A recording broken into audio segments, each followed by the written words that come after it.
us. We're just getting started here, so we'll make sure that we've got everything in order. This webinar is being organized as part of the consultations on Canada's National Action Plan on Women, Peace and Security. The in-person consultation is coming up in just over a week, but we're glad to have these webinars as a way of getting started in the meantime. And you will excuse us a bit if we try to work out a few bumps as we go along.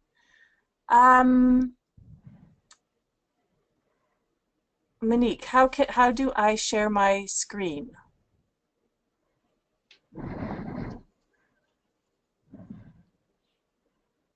Can you tell me that? Can you whisper in my ear?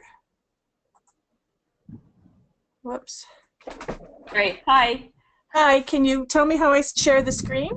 Yeah, go to the sharing tab. Okay, just a sec here. Sharing tab. In the first button to your left, it says there's a little arrow, and you can select My Screen.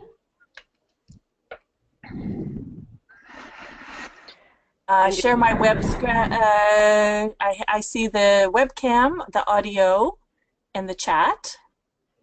Yeah, so if you click on the right of that, it says Sharing at the top. Just share my webcam. Sorry, everyone. Apologies for this.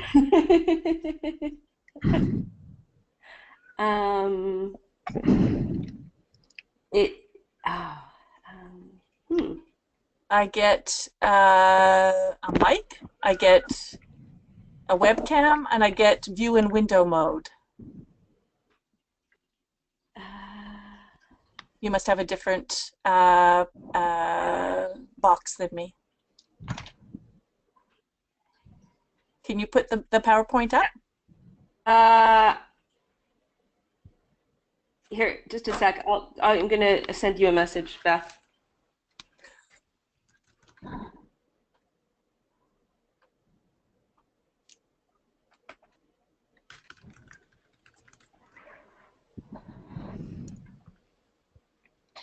Okay.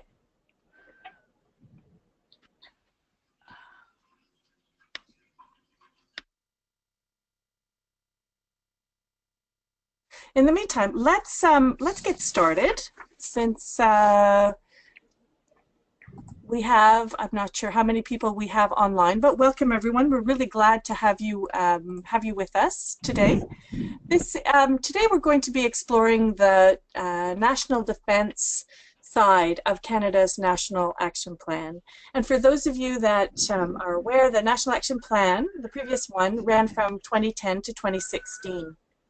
And the issues that were explicitly outlined in that National Action Plan for the Department of National Defense and the Canadian Armed Forces, including training on a number of topics ranging from the differential impact of conflict on women, men, boys, and girls to HIV/AIDS, on the United Nations Security Council resolutions on women, peace, and security. It also included references to women's participation in decision-making and deployments for peace operations in Canada, involving Canadian personnel. There were actions related to the integration of a gender perspective into security policy and frameworks. There was also a reference to encourage other troop-contributing countries to address training and women in peace support operations. There was a mention of sexual exploitation and abuse by Canadians serving in peace support operations and urging the government to address these promptly. And finally, there were references to peace operations in general relating to Canadian participation and asking that these included measures to promote and protect the rights of women and girls and prevent and respond to sexual violence. So what we're looking to discuss today is what should the next CNAP include?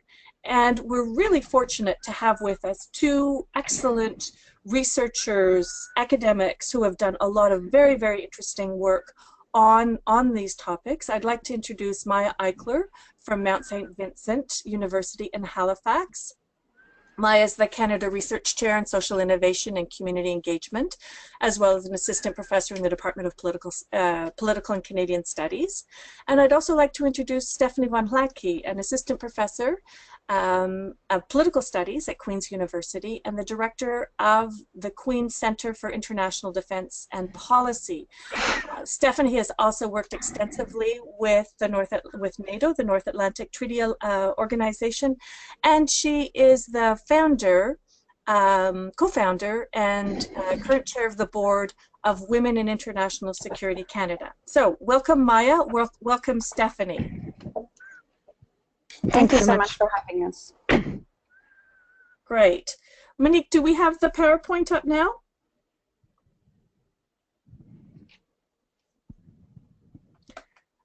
I'm not sure. We will proceed as if we do. I am so sorry for this, everyone. I can see it, so if that helps. Can you see it? Yeah, this is Maya. I can see it. Okay, super, super, super. Excellent. Great. Just tell me when to switch the slide, Beth. Okay, now we want to go to we want to go, you can show everyone the nice pictures of Stephanie and Maya. There we go. And let's move on to the first question that we've, which is the next slide.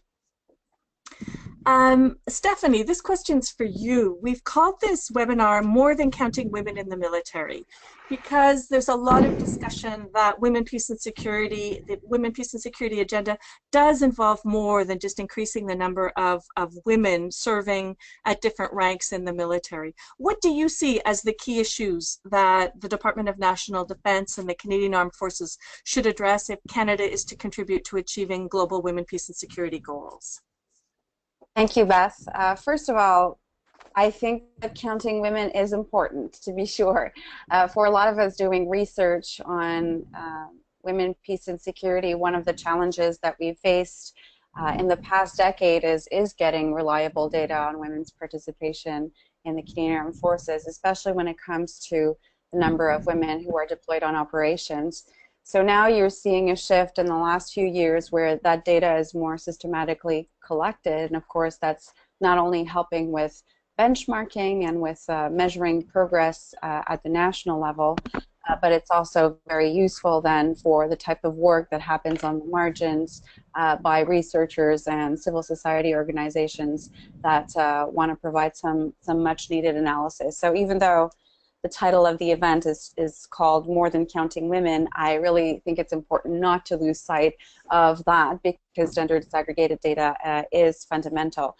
Beyond counting women, we have to consider the attempts at gender mainstreaming. And gender mainstreaming is a term that I think can lead to a lot of confusion, but essentially what is meant by the term gender mainstreaming is that you take gender into account in all activities related to conflict prevention, conflict management, conflict resolution, and if you're sitting in a national capital, you want to integrate gender perspectives as part of policy, operational planning, and missions as well. So it's really about equipping individuals, both on the civilian and military sides of the house, to be able to perform that analysis and to understand how to integrate those broader principles that are enshrined in United Nations Security Council Resolution 1325 in their day-to-day tasks. So I really believe that's where the gap still is not only understanding the guidelines and broad principles, but understand how they matter for your own day-to-day work. And that means really tailoring a lot of those principles to specific tasks and working really at the ground level and not putting forward a broad approach that's a one-size-fits-all. Great, that's really helpful, and I think that we're going to explore a little bit more what that means, because gender perspectives, as you say, gender mainstreaming can lead to a lot of confusion, and it's really important to be concrete as we move forward. And so this is something we're going to be looking at in the next few minutes. But Maya, if we can turn to you. Because one of the other big questions, we've heard a lot from the current government about feminist approaches We had just last week, once again, our Prime Minister talking about the importance of a feminist approach. Generally, he's often used it more in line with supporting business women or looking at other sectors. You've written about what a feminist approach to defense policy might mean. Can you elaborate a bit on your thinking on this? Yes, thanks, Beth. I started thinking about a feminist defense policy for Canada in the context, of course, of Sweden's announcement of a feminist foreign policy in 2015, and then also in the context of our own domestic national defense policy review last year. And I participated in one of the roundtables, and I decided to title my submission Feminist Defense Policy for Canada, ? It was meant a little bit as a provocation to kind of push the government further. But let me just explain a little bit what my starting point was in thinking about the issue. So defense policy as we know it now really reflects the interests of the state and puts the security of the state at the forefront. And a feminist defense policy, I think, would have to shift our focus from state to human security, and in particular to women's security. But it would also have to include really taking seriously non-militarized forms of security, such as economic security, food security, and environmental security. So on the one hand, I think it would have to go beyond simply increasing the number of women in the defense sector, even though I agree with Stephanie that that's important to do and it's important to keep track of that. But it would have to go beyond adding women and achieving gender balance, and it would have to even go beyond integrating a gender perspective and gender mainstreaming. So I think an explicit feminist defense policy would have to incorporate gender equality as one of its key objectives. And that is certainly not something we've seen in Canada yet, that kind of, putting gender equality at the forefront of defense policy. And I think more ambitiously, one of the things that a feminist defense policy would also have to recognize is that global gender inequalities negatively impact international peace and security. So it's not just about including gender equality as a goal and including a gender perspective, which looks at the different gender impact of conflict, but an approach that really recognizes that if we want to successfully address international peace and security issues, we need to take gender inequalities as root causes of conflict more seriously. Okay, so that's you're issuing a big challenge to the National Action Plan, one that I think is quite consistent with some of the global thinking on from civil society on what the original roots of the women, peace and security involved. And we'll get a chance to maybe have a look at what that might be concretely. Monique, could we move the PowerPoint along, please? We've done that. Now,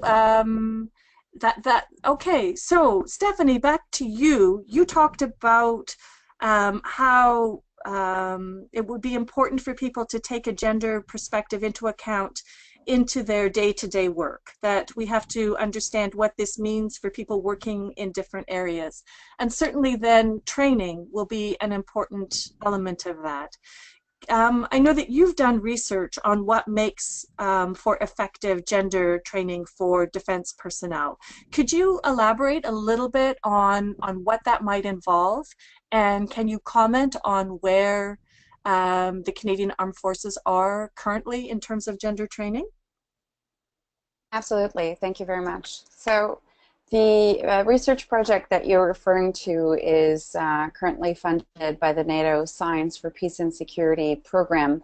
And so the training that I'm co-developing with my co-investigator, Dr. Heidi Hart at the University of California, Irvine, is really intended for a NATO community, but both civilians and military.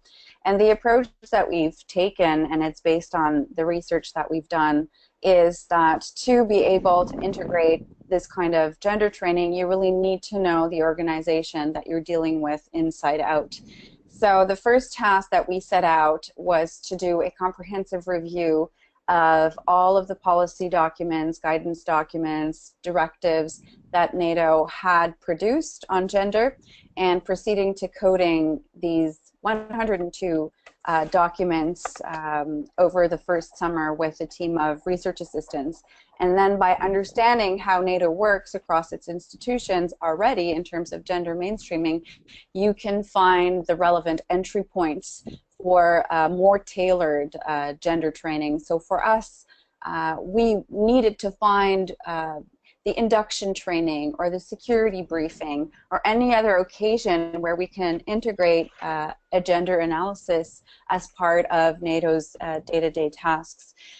We also felt that it was important to match that kind of gender analysis to scenarios that were relevant for NATO, its member states, and its partner states. And so when you start looking at some of the priority areas for NATO, doing that kind of training with specific scenarios in mind that are part of the day-to-day concerns of the NATO community, but the civilians and military staff working at the headquarters, for example, I think you're able to get a bit more buy-in in terms of the training. So it's not seen as a check-the-box exercise, but it's seen as something that can really help improve people's ability to do their work. In terms of the Canadian Armed Forces context more specifically, I think there's a lot that has been achieved in a short year after the CDS has issued certain directives. For instance, the Canadian Armed Forces were asked to take the GBA Plus training that was developed by Status of Women, and I think that's a very important first step. I think moving forward, it'll be important for those types of training packages to be further tailored to the experiences of the armed forces. And so one way to do that, for instance, is to perform the same type of organizational scoping study that, for instance, I've done with NATO and looking at some of those entry points for tailoring that training. A perfect example of this, in my view, would be to see how military exercises, for instance, can incorporate a gender dimension. So we're you know, right in the period of Maple Resolve, which is our really large exercise that the Canadian Armed Forces do out in Wainwright. And so why wouldn't this be a good occasion to integrate a gender insert or a gender scenario for the Canadian Armed Forces to really practice with? So those are the types of practical examples I think that can really make a difference and really bring stakeholders to that aha moment. I understand how this works. It's not just macro principles, but I see now how it applies to my day-to-day work. Key to making that happen, of course, are the gender advisors that were selected last year. So the CDS has made sure that there would be gender advisors supporting various commands. So there's a gender advisor for the Special Operations Forces at CANSOFCOM. There is one at the Strategic Joint Staff, and there's also a gender advisor supporting the Canadian Joint Operations Command, or CJOC. So those gender experts then can find those entry points and can work with the relevant stakeholders to make sure that gender is not just something that you do when you're asked to provide a report, but that you do throughout the range of activities that you are tasked with performing. Great. We're going to be talking a bit about the CDS directive, and just for people who may be a little bit new to some of the defense work, Stephanie, can you just explain what CDS stands for?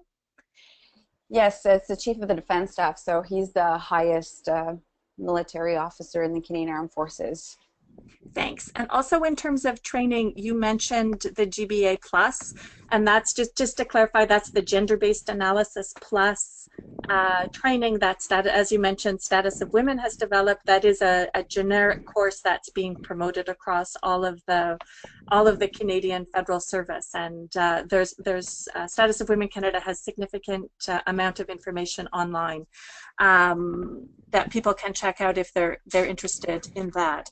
I think it's really, really interesting how you've talked again about making this concrete and helping people improve how they do their work as a significant entry point on the way in.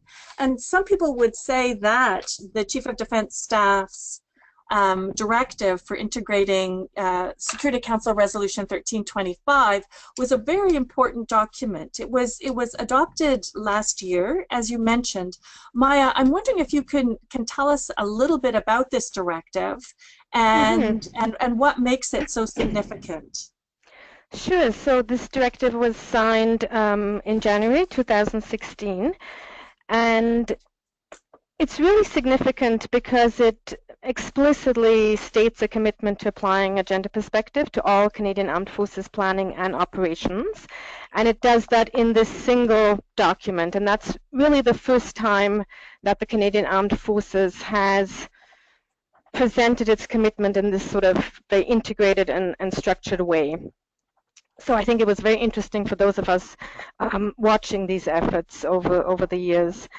The document, explicitly recognizes that women's and men's experiences in armed conflict differ, and that the same process might have differential outcomes on them.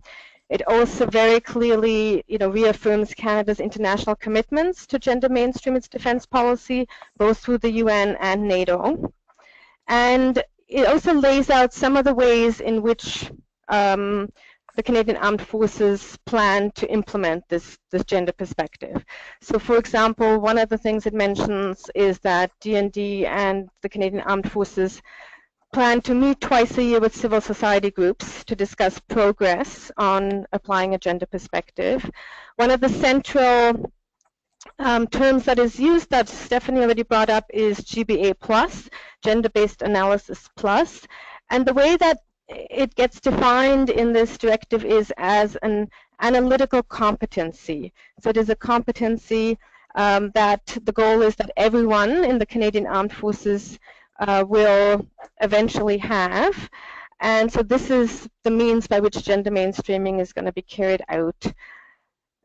The focus is still, or I guess the way that it's sort of applied and justified, GBA Plus, is not only in terms of Canada's international and domestic commitments, but also as a way to improve operational effectiveness. And I think that is useful, but it's also problematic in other ways, so that maybe we can talk about later on. But it explicitly links GBA Plus to operational effectiveness. One of the important plans stated, and one that it has already been accomplished, is placing 3 gender advisors. One Stephanie already mentioned, to the CDS, one to the Commander of Canadian Joint Operations Command, and to the Canadian Special Operations Command as well. Now, in terms of longer-term goals, the document also states that it plans to implement the requirements of the CNAP and GBA Plus into all Canadian Armed Forces planning and operations by August 31st, 2017. So this is a very ambitious goal. And also it plans to implement the requirements of CNAP and GBA Plus into the broader Canadian Armed Forces institution as a whole by March of 2019. So the goal would be that all Canadian Armed Forces members by that point have developed this competency in GBA+, which right now means doing that online status of women tutorial, but hopefully it can mean something more than that eventually. So I think it's a very ambitious and strong statement, but a lot will depend on how this training happens and what resources are going to be made available to support this initiative. I think that's always the big question for me, because I think there's a lot of good rhetoric and rhetorical commitment, but I guess for me the question is always, will the resources be there to support these initiatives? Yeah, so I'll just leave it at that. Beth? Great, that's a great overview, and certainly we'll get back. I hope we have time to talk about the pros and cons of hinging the argument on an operational effectiveness focus. Mm-hmm. But certainly one of the things that many people in Canadian civil society have pushed for in terms of the new CNAP is that there be explicit resources allocated. The previous CNAP did not have a separate budget. Every department was expected to carry out the activities within their regular budget, and we often pushed for an accounting of what was being invested and how money was being spent, and that was something that we would like to see improved in the next CNAP. So I think thank you very much for raising that point as well. Was there anything in the directive in terms of reporting, public reporting on progress? Stephanie or Maya, yeah. I mean, there's the meetings with civil society groups to discuss progress, though I don't know if any has taken place yet. Maybe Stephanie knows. I'm not aware of any. I'm not aware of any either. Yeah, it would be interesting to follow up. And certainly with our network, we did have planned twice yearly meetings with Global Affairs and all CNAP partners, but given we haven't had one in over a year, given all the discussions going on the international assistance review consultations, on the defense policy consultations, and then now waiting on the consultations around the CNAP. So it's been a bit of an unusual year in that regard. But certainly those you've raised a number of issues that we can follow up with. On with D&D representatives during the formal consultation. Stephanie, another question for you. We haven't talked about peace support operations, but certainly this is likely to loom large in terms of how Canada allocates our defense resources in the next while. The government has said that it intends to recommit to UN peace support operations. We're still waiting on a specific announcement about the details of what mission. But I'm wondering if you could tell us if this mission becomes an important part of our defense policy, what would be some of the key areas that this kind of commitment should include in order to support women, peace, and security goals and issues? Yes, that's a very important question. I think all of us are really eager to find out what will happen on the peace support operations side. I would tend to place a lot of emphasis on the importance of pre-deployment training and making sure that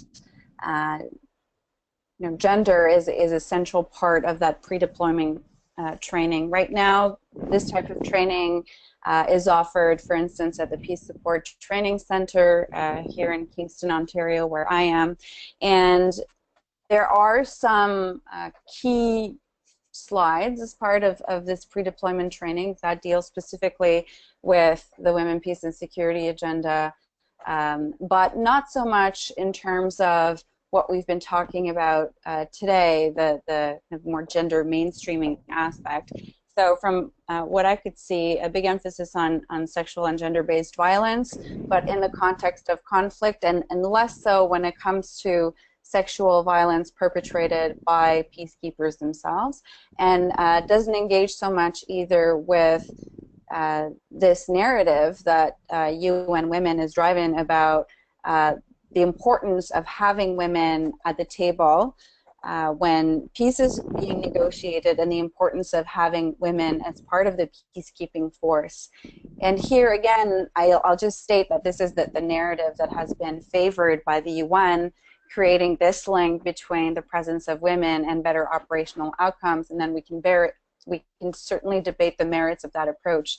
As Maya Eckler has already mentioned, we can also critically engage with this idea, but that's the approach that the UN has put forth, stating that when you include women as negotiators at the peace table, you see a 20% increase in the probability of these agreements lasting at least 2 years. I mean, we've heard some of these numbers that the UN has been collecting to demonstrate this link between the presence of women and better operational outcomes.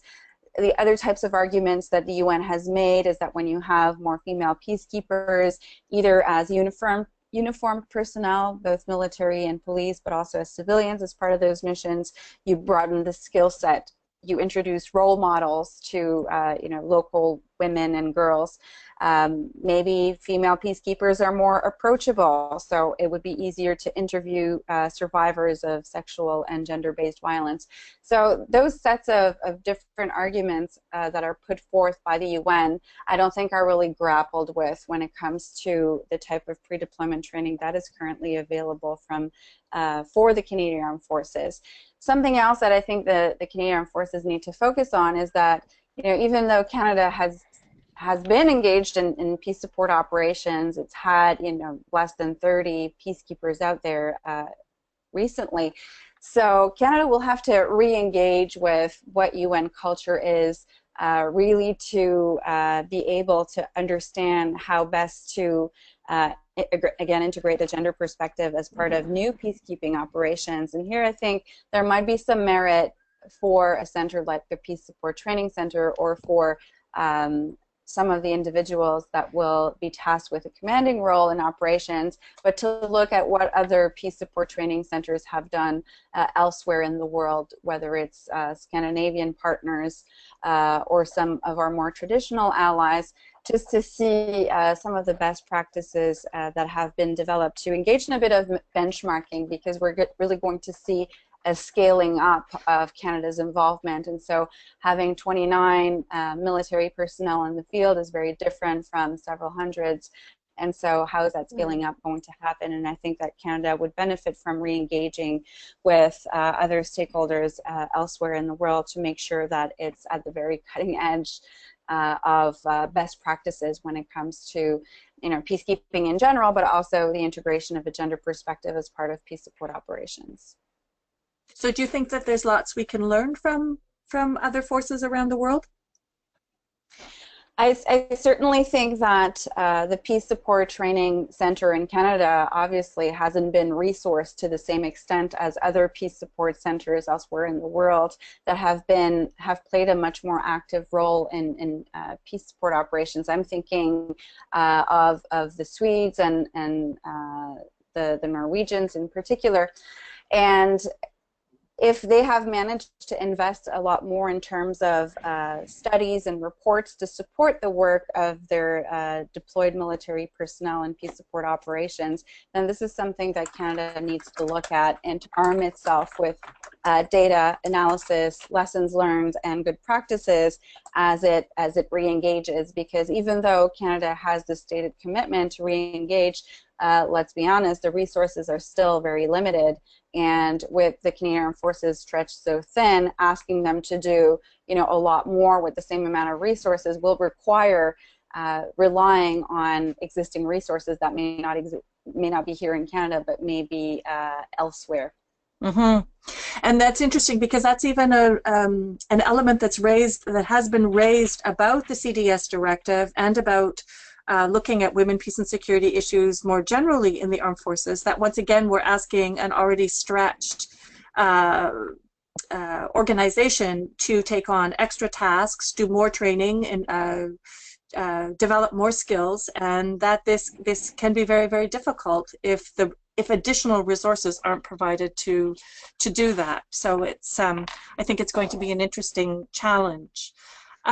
We have one more question for Maya, and then I'd like to you could both think if there's anything that we've talked about so far that you'd like to respond to. But one other issue that I think it's really important that we include in this starting discussion of what, when we're looking at all the scope of issues that might be incorporated into the new National Action Plan, and you raised it, Stephanie touched on it briefly, and that's the issue of sexual exploitation and abuse in the UN jargon, we talk a lot about sexual exploitation and abuse, or SEA, and we're usually referring to abuses by peacekeepers, that's civilian and military, as it relates to the local population in terms of abuse of power, exchanging sex for, or encouraging women, and we've seen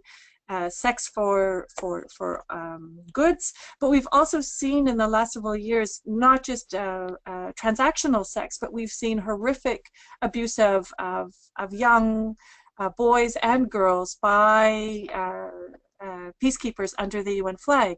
And some people have linked this to the work that's been done in the Canadian Forces in the last few years looking at inappropriate behaviors. And Maya, I know that you've looked a lot at the report that came out a couple of years ago called the Deschamps Report, and I'm wondering if you could explain a little bit about what that report involved and why it's important, and if there have been any progress on addressing those the recommendations in that report. Yes, sure. So the Chief of Defense Staff ordered this external review into sexual misconduct in the Canadian Armed Forces in 2014, and this was in response to a lot of new media reports on sexual violence in the Canadian Armed Forces. And this external review was conducted by former Supreme Court Justice Marie Deschamps, and she released her report in April of 2015. And she spent several months traveling across the country, spoke to around 700 people in the military, and so based on her research and on these interviews and focus groups she conducted, she wrote this report. And in the report, she documents what she calls a sexualized culture within the Canadian Armed Forces. She argues that this culture is hostile towards female service members, but also lesbian, gay, bisexual, and transgender service members. In her own words, she found that there is a prevailing sexualized environment characterized by frequent use of sexualized language, sexual jokes, innuendos, discriminatory comments with respect to the abilities of female members of the military, and less serious but unwelcome sexual touching. So that was a quote from her report. And essentially what she is arguing is that this sexualized culture creates the grounds that enables more serious sexual assault to happen. Much of what she found was more recently confirmed by the release of a Statistics Canada survey in November of 2016, and that survey was very significant because it was the first external survey conducted on the issue in the Canadian military. And for those of you who haven't seen those results, they're maybe not surprising, but still, I think, indicative of a serious problem. So those survey results showed, for example, that 4 in 5 members saw, heard, or experienced inappropriate sexual or discriminatory behavior. It also found that sexual violence impacts both women and men, but that women are more likely to be the victims of sexual assault in the military. In fact, in the regular forces, 1 in 4 women responded to the survey saying that they had experienced assault during their service, and in the reserve force it was 1 in 3 women. In any case, in response to the release of the Deschamps report in April of 2015, the Chief of Defense Staff launched what it called Operation Honor. So this was an operation with the explicit goal of eliminating sexual harassment and assault in the Canadian military. And again, it linked it very much again to this issue of operational effectiveness that we've talked about already a little bit. So in Operation Honor, the argument is made that sexual harassment and assault has a negative impact on operational effectiveness, and that is one of the reasons why it needs to be eliminated. Now, I think, to me, Operation Honor is very significant because it is the first time in the history of the Canadian military that there is an explicit recognition that sexual assault and harassment is a systemic problem, and I think that is really a historic step that the military has publicly acknowledged that, and that is something we shouldn't underestimate. And what we have seen over the last year is the release of 2 progress reports. So there was a progress report released in August, in February of 2016 and August of 2016. And just to give you a few examples of what those progress reports found. So those progress reports are written basically in response to the 10 recommendations that Deschamps made in her report. And so to give you a couple of examples of what has happened, a sexual misconduct response center has been set up that is at arm's length from the military, so people can report experiences, or when they witness sexually inappropriate behavior, they can call that response center. It has been set up, but its final configuration will happen this coming summer. It's also been found that there's been an increase in reporting, which is positive. There's been more guidance given to training officers. There's an updating of curriculum that's happening, that's still underway. And there are also plans to create an advisory council with outside expertise on it. Now, I guess overall, I think it's a positive development. Some of my concerns are that there's no independent evaluation tools to assess and measure the progress that's happening with Operation Honor. I guess one of the measurements will be repeating the Stats Canada survey more regularly, though the military hasn't entirely committed to how often that's going to happen, but I'm hoping that that survey will be repeated every 2 to 3 years. And I guess I've been waiting for the most recent progress report. I haven't seen it. I was expecting it this past February because there's supposed to be 2 a year, so I haven't seen a recent one. So I think there's some concern over whether the process has stalled a little bit. Yeah, so maybe that's good for an initial overview. Beth, what do you think? That's great. I think that's very helpful to give a sense of what were some of the issues and where some of the progress has been, and then and some of the concerns. Just as an aside to our all the people listening in, we have collected some questions that we're going to be turning to in a little bit from participants. But if something has occurred to you during Maya and Stephanie's comments that you would like to ask, there is a questions tab that you can type in your questions, and we will try to squeeze in as many as we can in our remaining 15+ minutes. I'm just wondering if we can pick up a little bit on points that both of you made around this question of operational effectiveness, because we know it is a two-edged sword. We often want to make the argument in favor of using a gender perspective, using gender analysis, because it will make us better at the jobs that we're already doing.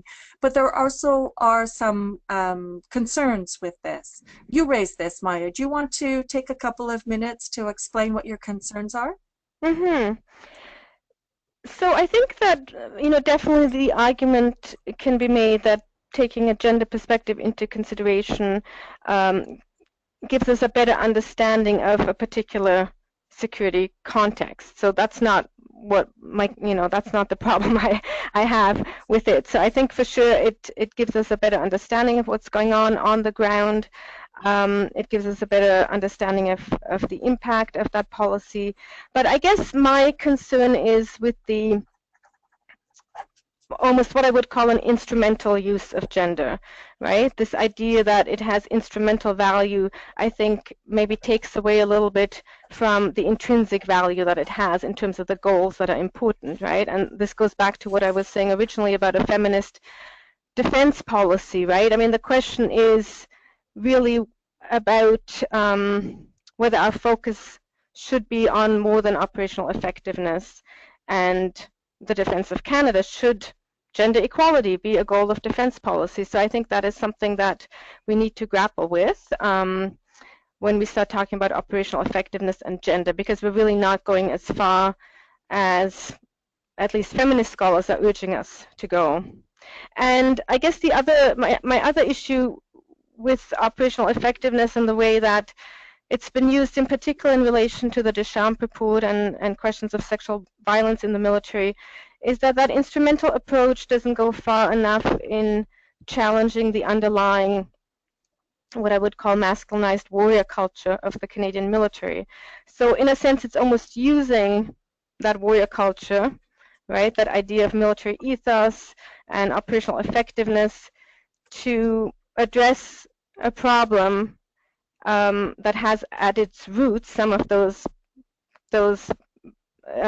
very ideas of masculinity. So in some ways, I am not sure that we're moving ahead in really bringing about a solution to gender inequality and sexual violence in the military if we focus solely on operational effectiveness. You've made a transition to a theme that came up in the questions that were submitted in advance of the webinar.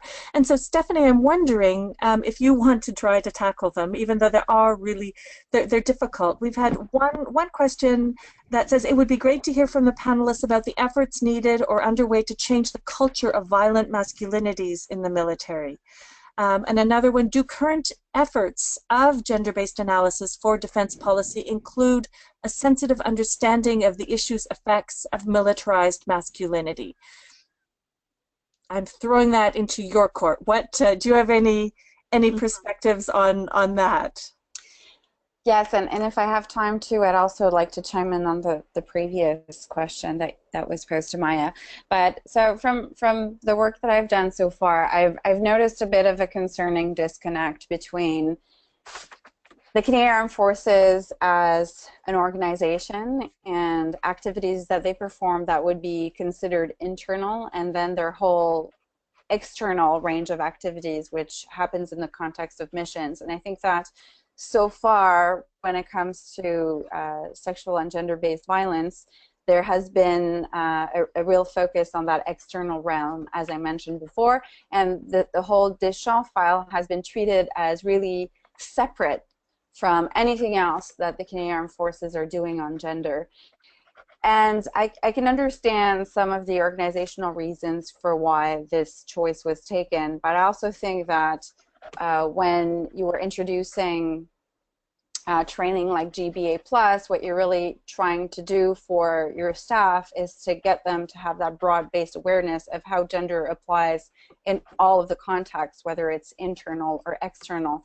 So I'm a little concerned about that really clear-cut separation that we've seen so far, and the reluctance on the part of the Canadian Armed Forces when talking about gender to also open up the discussion to what they consider as a very separate file, which is the Deschamps report and the recommendations that followed.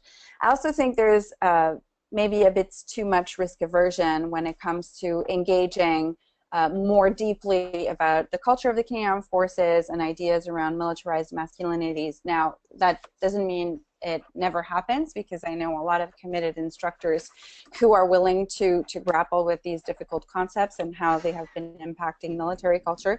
But I think that the risk aversion is due to the necessity in the short term of getting buy-in from the organization, right, for the post-Deschamps recommendations on the one hand, and perhaps for the gender file more broadly speaking, and the idea that they're going to use language and approaches that are going to be kind of tailored to the needs of the Canadian Armed Forces without upsetting the status quo too much. So I think what you see now is a bit of a compromise, where you see the adoption of some of the Deschamps report's recommendations, but at the same time where you see kind of this pragmatic realization that, if you want that broad-based organizational buy-in, you also have to propose a package or a number of steps that will be palatable to the members of the Canadian Armed Forces. So I think there's a balancing act that we have witnessed. And I think it's been kind of a conscious decision on a part of the kind of internal stakeholders. I also wanted to talk about what Maya mentioned when it comes to the link between gender and operational effectiveness. Where I'm concerned about it is that it puts all of the attention on the military. And when you're talking about defense and defense policy, well, there are a lot of civilians also who are developing policy approaches, who are taking part in the operational planning. And so I think that when you focus so explicitly on operational effectiveness, you tend to single out the military stakeholders. So on the civilian side, what types of training packages are available? How is gender integrated into the policy planning process at NDHQ? And sometimes I feel like that's one of the silences of this whole agenda, is that we tend to put so much emphasis on the military, and then we don't ask questions about the civilians doing defense and whether or not they're equipped to move this agenda forward. Do you know now, is there particular training offered to the civilian side on gender mainstreaming or gender perspectives? So I do know that there has been a GBA Plus expert hired in 2017 to assist the Strategic Joint Staff, and that they are going to roll out some training packages that are both for policy and then for operational planning and missions. So it's in the plans, though beyond the training, I think we have to look a bit more closely as well as in terms of the framing policy documents, whether or not gender is showing up in that core material. It's really interesting because I think there's a lot that can be learned from non-military institutions on how they have grappled with some of these same challenges. And we've certainly learned in international development that you can train and retrain and even train again, but that doesn't necessarily lead to a change in behaviors or attitudes. And so I think some of the cautions that you're saying, you're expressing are very, very well, very, very apt, because we know that just having, even a 2-day training course is often not enough to move a whole organization along a spectrum of changed behavior. So that's really interesting. Maya, do you want to comment on the culture of masculinities? You Sure. mentioned it, but pick up a bit more on that. Yeah, I think that's really one of the central questions, and it is the one that the military is probably least comfortable dealing with. So I appreciate the participants picking up on that issue, and I would hope that that question of masculinity can be brought up next week again in the meetings. So there's several problems I see, and I think one of the ways that masculinity is also important to highlight is because a lot of focus now is being put on increasing the number of women in the military, and and there's various reasons why the military is struggling with that, but I also sometimes wonder about whether that is the right question that we're asking, because we're putting a lot of onus on women to change the institution, right? So both when it comes to attempts at recruitment and also the way that Operation Honor has been laid out, there's a lot of focus on reporting and increasing reporting as a way to address sexual violence, rather than focusing on masculinity, understandings of masculinity, but also on all the men in the institution, right? So there's been not a lot of work done in that regard. I mean, the strategic response team did come out with a bystander training package last summer, and it was sent to divisions and units across the country, and they were asked to conduct this training. From what I know anecdotally, that training maybe happened, but it didn't. It happened more in a let's check the box way than in a more thoughtful way that you would want it to happen. So I think that is something that could be worked on more, because that's about putting more of the onus on men in the organization as well to step up and to change things. And what else did I want to say? Yeah, maybe I'll just leave it at that for now because Okay, maybe there are well, more questions. But I think that, and I guess the last thing that I'll say, because there's so much emphasis on how can we recruit women and retain them, but I think we also the military needs to think more about the ways in which it appeals to men in its recruiting of men and how it trains its soldiers and how that training is still so intimately tied up with violent ideas of masculinity. So maybe I'll just leave it at that. okay, very interesting. We have one last question from a participant today, and then unfortunately we'll have to move to wrap up, even though we've got many more issues we could explore. This participant writes, I wonder what the speaker's opinion would be if I suggested that until Operation Honor has had more time to address the documented issues of gender within the Canadian Armed Forces, that Canada may not yet be the best example of leadership overseas on this specific topic area. So the question is, should civil society be pushing? And so given all those challenges, should civil society be pushing to have more women in uniform and on peacekeeping operations before ensuring that these women, these Canadian women, have themselves safe workplaces to be doing this type of work? So it's a question that's come before, this question of responsibility is pushing for more to the target 25% women in the CAF and increasing the number of women deployed overseas. Is that a responsible ask to have, given all these other concerns right now? So I'm going to toss this back to both Stephanie and Maya, and if you want to tackle that question, or if there's something else that we've talked about that you'd like to address. You each have about 2 minutes to wrap things up. Stephanie, do you want to go first, please? Yes, I mean, I certainly understand where the question is coming from, and I think it's a really good question. At the same time, if we wait until National Armed Forces to be perfect to get them to do certain things, then we'll never get anything done.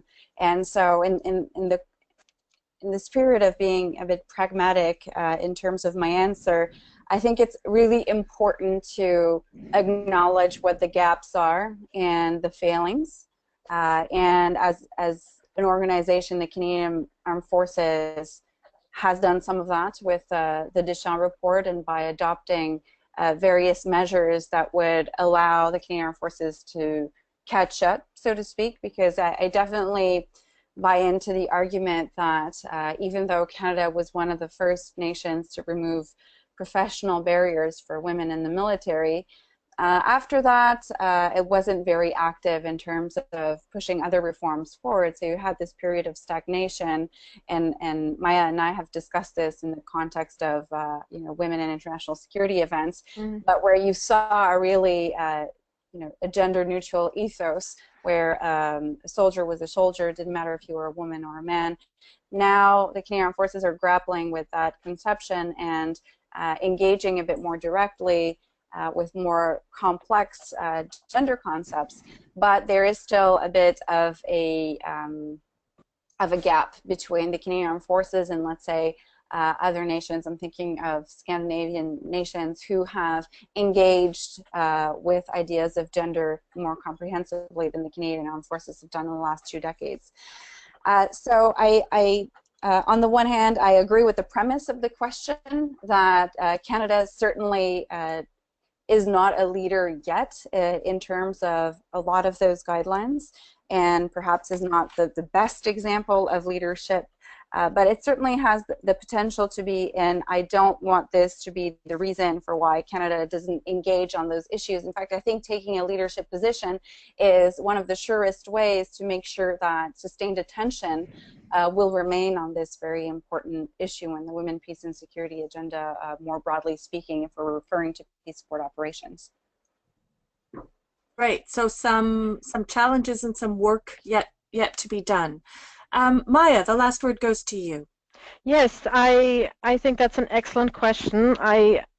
absolutely also grapple with some of those ethical and moral questions about whether we should be pushing to have more women in international operations when our domestic institutions are still so lacking. So I think the important thing is to continuously address those tensions between you know, integrating a gender perspective into our domestic institutions and into international operations. And I agree that until Canada does not successfully integrate a gender perspective and sort of successfully address issues around sexual harassment and assault domestically, that it is not in a great position to do that internationally.